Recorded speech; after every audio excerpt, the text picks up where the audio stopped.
શ્રી વલ્લભાધીશ કી જય, ગિરિરાજ ધરણ કી જય, શ્યામ સુંદર શ્રી અમની મહારાણી કી જય, શ્રી ગુસાઈજી પરમ દયાળ કી, શ્રી ગોકુલ નાથ કી, દાઉદ શ્રી નવનેત પ્રિયા લાલ કી જય, अपने माथी बिराजता सेव्य स्वरूप की जय। बधाई वैष्णव ने जाजा करे जय श्री कृष्ण, जय श्री कृष्ण। गई काले अक्षय नवमी, आवती काले तुलसी विवाह, देवउठी एकादशी, आंबळा एकादशी, मर्यादा में देवउठी एकादशी। 4.5 महीना पहला प्रभु पोढ़े और 4.5 महीना पछी जागे। पुष्टि में देवउठी एकादशी ने कारण आपड़ा ठाकोरजी रोज जागे ने रोज पोढ़े। ये 4.5 महीना आपणे शू करिए? प्रभु पोढ़ी जाए तो एटले पुष्टि ने मर्यादा में, पूजा ने सेवा में आज बधो डिफरन्स। साक्षात होय 4.5 महीना न पोढ़ी जाए। आपड़ा घरे आपड़ा माथे बिराजता आपड़ा ठाकोरजी 4.5 महीना पोढ़ता नथी। रोज जागे छे ने रोज पोढ़े छे अने रोज आपणे कीर्तन जगाड़वाना ज करीए। लाल न जागो बोर भयो बोर, विकसे कमलवी मलबाने सब, बोलन लागे छे चहोर, दूध दही पक वान मिठाई, लीजे माखन रोटी बोर, रसिक प्रीतम सो कहत नंदरानी, उठ बैठे हो नंद किशोर, लालन जागो बोर भयो बोर। एटला बधा जगावाना रोज जुदी जुदी रीते जगावे छे, एक ने एक रीते नहीं। कोक दी गाय जननी जगावत उठो कन्हैया, कोक वार वળી गाय प्रात समय उठ के। रोज जे यशोदा मैया वात्सल्य भावथी नंदालय में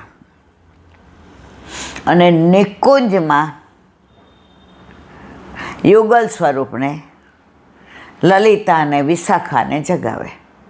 प्रात समय घर घर ते आई गोकुल नारी, अपनो कृष्ण जगा यशोदा आनंद मंगलकारी, सब व्रज कुल के प्राण जीवन धन, या सुत के बलिहारी, आस करण प्रभु मोहन नागर, गिरि गोवर्धन।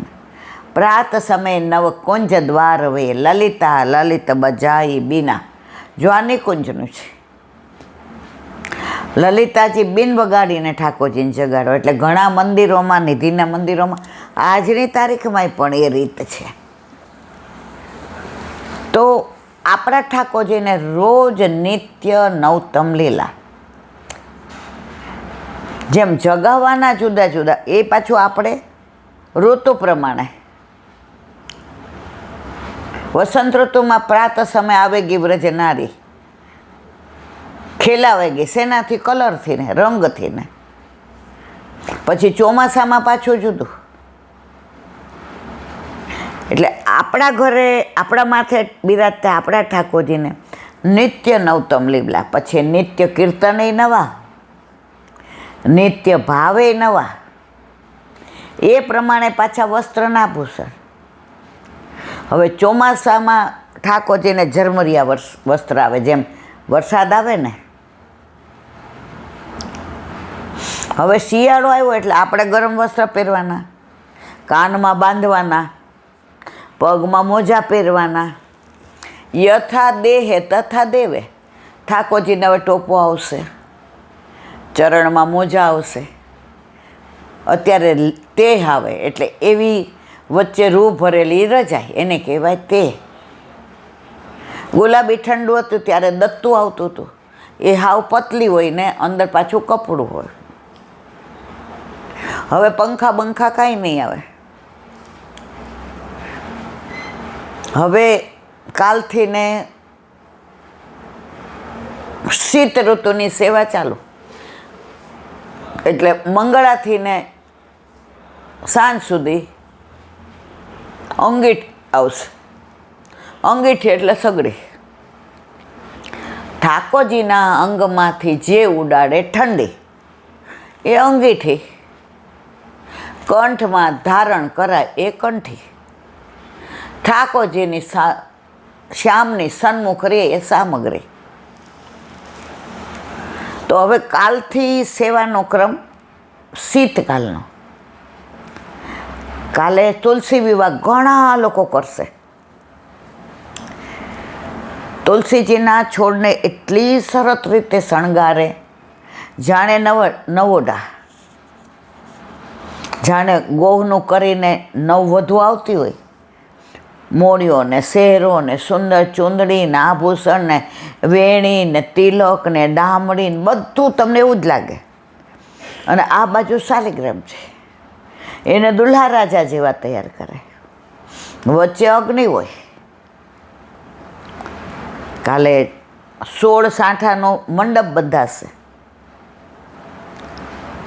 ખડીથી ને એને રંગોળી દોરવામાં આવશે. બધા આખા ફળ ધરાવવામાં આવશે. રીંગણ ને શેરડી ને સીતાફળ ને ભાજી ને. મંગલ ગીત ગવાશે. અને કાલથી ને બધું ગરમ સામગ્રી, ખજૂર ને કોંદ ને ઘી ગોળ ને રોટલા ને. જુઓ, જે રોટલો ઉનાળામાં ગરમ પડતો હતો એટલે આપણે ધરતા નહોતા. હવે ખીચડી આવશે બપોરે. ખીચડી ને કઢી ને રીંગણનો ઓળો એટલે કે ભરથું ને બધું શીતકાલની સામગ્રી. પછી ગુસાઈજીના ઉત્સવથી આવશે સૌભાગ્ય સૂંઠ. જો આવું નિત્ય નવીન ન હોય તો આપણને સેવા આમ ઓલું કહેવાય ને કે આસુ એકનું એક. અને ઠાકોરજીને આપણી યાર કંટાળો આવે. આ તો નિત્ય નવતમ લીલા. એટલે જે ખરેખર ઠાકોરજીને સાક્ષાત માને છે એને આ બધામાં બહુ આનંદ આવે. બધા રાજી થઈને આ બધું કરે. ગામડામાં તો રીંગણના ઓલા આટલા મોટા મોટા, ખબર છે ને તમને, પછી ચૂલામાં શેકે. આપણે ઠાકોરજી પૂછ કરાવ્યો ને તો એક વૈષ્ણવના ઘરે ખીચડી ખેલનો મનોરથ હતો. એટલે ખીચડી એટલે ભેળી ને રોટલા ને ઓળો ને પછી રીંગણ બટેકાનું ભરેલું શાક ને સંભારો ને છાશ ને દહીં ને ગોળના લાડવા ને ગોળની સુખડી ને બધું. એટલે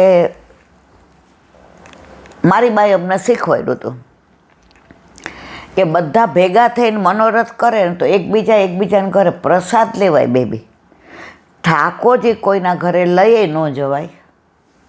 અને આપણા ઘરે આપણા માથે બિરાજતા આપણા ઠાકોરજીના દર્શન કોઈને કરાવાય એને. એટલે એમણે મને કહેલું, મને કે તમે, મેં કીધું ના, મારું ઓફિસ હોય ને મારું મેળ ન પડે. આપણે કોઈનું અપમાન ન કરે. જો ના પાડવાની રીત હોય. ઘણા તો વડચકું તો ના અમે નથી પધરાવતા, અમે ના. મેં કીધું અમારે ઓફિસ હોય એટલે મને અનુકૂળ ના આવે. તો એના ઘરે બધાએ પ્રસાદ સુંદર મારવાલો પ્રેમથી આરોગ્ય. તો એમણે ઓળો બનાવ્યો તો ને બાફીને બનાવ્યો હતો. એ તમે બાફીને બનાવો ને પાણી પોચો બની જાય. હવે જ્યાં પ્રસાદ લેવા ગયા ને પ્રભુ આરોગ્ય હતા, આપણે કોઈને કહેવાય નહીં. અમને ભગવતીએ શીખવાડ્યું છે, કોઈના ખાંચા નહીં કાઢવાના. એટલે બધાએ પ્રસાદ લઈ તો પછી મને કે તને બીડા વાળતા આવડે છે? મેં તો હા, એ તો અમારા ઘરે હતું એટલે મને બીડા વાળતા આવડે છે. મને કે આટલા પાન છે? મેં તો કાંઈ વાંધો નહીં, એકમાંથી ને 4 કરીને મને કે કરી. મેં કીધું હા લાવું કરી દઉં. એટલે બીડા વાળીને પ્રભુને ધરાવીને બધાને દીધા. પછી કે હાલો એ કે થોડાક હવે ઢોળ ગાઈએ દયારામભાઈના. વદન કમળ જોયું મેં તો શ્રીનાથજીનું વદન કમળ જોયું, હું શું જાણું રે વાલે મુજમાં શું દીઠું. સુંદર બધા ઢોળને ગાયા. તે એક માજી હતા ને એ સૌરાષ્ટ્રના હતા. એ કે મંગળાબેન ખોટું ન લાગે તે આજ તો આ શું પ્રભુ પ્રેમથી આરોગ્ય છે. આજે કી બહાની કહી તને બહુ સુંદર કે ભેડી ને બધું. એટલે પછી ક્યાં એ કે મારા મિસ્ટરની ક્યારની ઈચ્છા હતી કે આપણા ખેતરમાં મગ થયા તો આખા મગની ખીચડી કરીએ, ખેતરમાં આટલા આટલા ભૂટ્ટા. કે તમારા સૌરાષ્ટ્રમાં ઓળો આવી રીતે કરે? જો અમે જેટલા 4-5 સૌરાષ્ટ્રના હતા ને અમારા બધાના મનમાં હતું કે અમે એને કહીએ કે બાફીને કરો ને એના કરતાં શેકીને કરો ને તો ઓળો બહુ સરસ થાય, એમ બહુ મીઠો લાગે. અને પછી અંદર કોથમીર, મરચાં ને આદું ને બધું ક્રશ કરીને એને સોતરી નાખવાનું, બહુ સરસ થાય એમ. હું તો એ બધામાં સૌથી નાની, આ તો લગભગ 30-35 વર્ષ પહેલાંની વાત છે. પણ પ્રભુ સાક્ષાત છે એની પ્રતીતિ કરાવી. અમને પાણી પોચો લાગ્યો હોય તો ઠાકોરજીને લાગ્યો જ હોય. હવે ઠાકોરજી તો ડાયરેક્ટ કહે નહીં કે મને આવો લાગ્યો, આમ ન ધરાવતા, તો કોકના મોઢે જ કેવડાવે. હવે આપણે સૌથી નાના એટલે આપણાથી તો અમને તો એવું શીખવાડ્યું જ છે કે કોઈને કોઈ બાબતમાં સેવામાં સલાહ ક્યારેય આપવી નહીં. એટલે એ પ્રમાણે આજની તારીખમાં અને કોઈના દોષ ન જોવા. થાય તો કોકની સરાહના કરવી, વખાણ કરવા. બાકી કોઈ માટે આમ બોલાય ને આમ ન બોલાય ને તમે આમ કીધું ને આમ. અત્યારે આ બધું બહુ ચાલ્યું છે. હું કરું એ બરાબર, બીજા કરે એ ખોટું. પણ નક્કી કોણ કરશે કે તમે કરો એ બરાબર? એટલે પછી કે સૌરાષ્ટ્રમાં તમે આમ ઓળો કરો. એટલે બાએ કીધું, એ કે ન અમારે ત્યાં બેના એ કે શેકીને કરે. એ કે કેવી રીતે કરે? એ કે અમારે તો ચૂલો ને સગડી હોય. 40 વર્ષ પહેલાં હજી ઘણી જગ્યાએ ચૂલો ને સગડી હતા. એ કે અમારે બહાર એમ તો ચૂલો રાખ્યો છે. તો કે છાણા લઈ આવવાના, કાંઈ કે ઓલા હોય લાકડા, તમે એ સગડી હોય તો એની અંદર એ કે રીંગણ સીધા. પછી કે કાંઈ ન થાય. એ કે આજે બધા અહીંયા રોટલાનો ઓળો ઠાકોરજીને ધરાવીને બા તમે બનાવો. એટલે મારા ઠાકોરજીને કેવું ભાવે છે એ એણે માગીને આરોગ્યું ખબર પડે. એટલે આપણે તો કાઇનેટિક બહાર કાઢ્યું કે ભાઈ મારે તો છોકરા હોય ઘરે, મારો ઘરવાળો મારો એમ મેળ પડે નહીં. એ બાએ રીંગણા શેકા અને પછી ગરમ ગરમ એની છાલ કાઢી નાખી અને પછી જે એણે બનાવ્યો એમાં ઠાકોરજી માટે ગાયના ઘીમાં બનાવ્યો પાછો. અને અંદર કોથમીર ને મરચાં ને આદું ને જીરુંથી વઘાર કર્યો ને પછી સાંજે પહેલાં તો લેન્ડલાઇન હતા ને ત્યારે આપણા ઘરે ફોન નહોતો, ઓફિસમાં ફોન હતો. એટલે ફોન આવ્યો. એ કે તું ક્યારે છૂટવાની?